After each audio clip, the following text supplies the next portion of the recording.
Et maintenant, bien sûr, ça fait 6 ans déjà.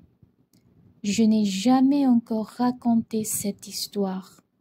Les camarades qui m'ont revu en étaient bien contents de me revoir vivant.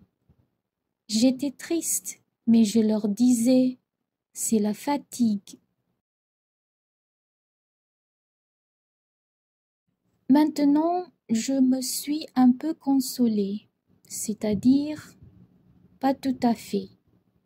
Mais je sais bien qu'il est revenu à sa planète, car au lever du jour, je n'ai pas retrouvé son corps. Ce n'était pas encore tellement lourd, et j'aime la nuit écouter les étoiles. C'est comme 500 millions de grelots. Mais voilà qu'il se passe quelque chose d'extraordinaire. La muselière que j'ai dessinée pour le Petit Prince, j'ai oublié d'y ajouter la courroie de cuir. Il n'aura jamais pu l'attacher au mouton.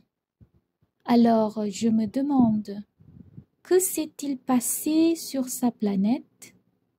Peut-être bien que le mouton a mangé la fleur. Tantôt je me dis, sûrement non. Le Petit Prince enferme sa fleur toutes les nuits sous son globe de verre et il surveille bien son mouton. Alors je suis heureux et toutes les étoiles rient doucement. Tantôt je me dis, on est distrait une fois ou l'autre et ça suffit. Il a oublié un soir le globe de verre ou bien le mouton est sorti sans bruit pendant la nuit. Alors les grelots se changent tous en larmes.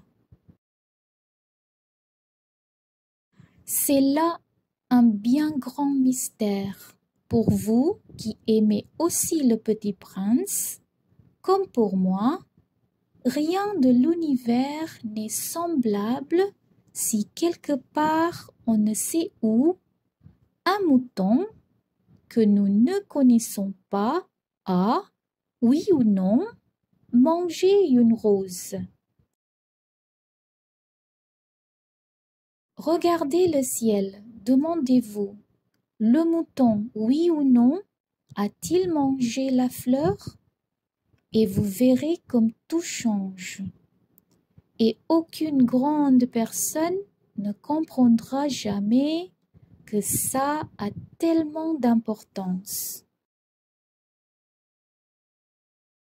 Ça, c'est pour moi le plus beau et le plus triste paysage du monde.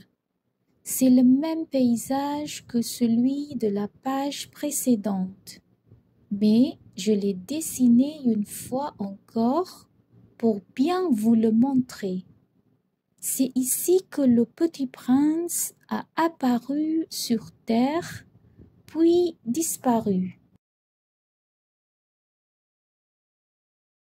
Regardez attentivement ce paysage afin d'être sûr de le reconnaître.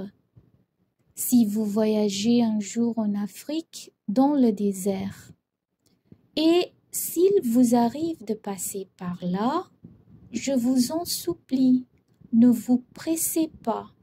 Attendez un peu juste sous l'étoile. Si alors un enfant vient à vous, s'il rit, s'il a des cheveux d'or, s'il ne répond pas quand on l'interroge, vous devinerez bien qui il est. Alors soyez gentil, ne me laissez pas tellement triste. Écrivez-moi vite qu'il est revenu.